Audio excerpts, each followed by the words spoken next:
शाळेत जायचं.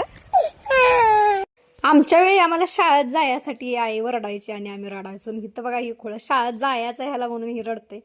आणि आदल्या दिवशी रडत होती म्हणून दुसऱ्या दिवशी मी तिला शाळेत घालवली.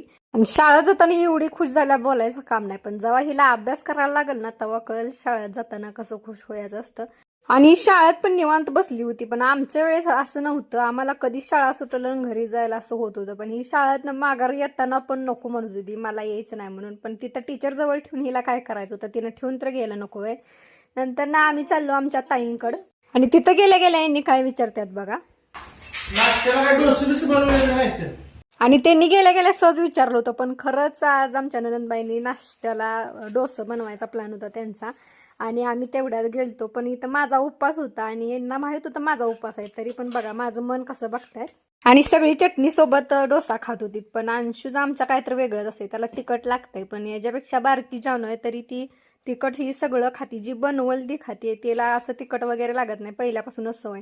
अंशूला पण पहिल्यापासून सवय लावली होती, पण त्यानं काही ती सवय लावून घेतली नाही. नंतर नाश्ता करून आलो डायरेक्ट घरी.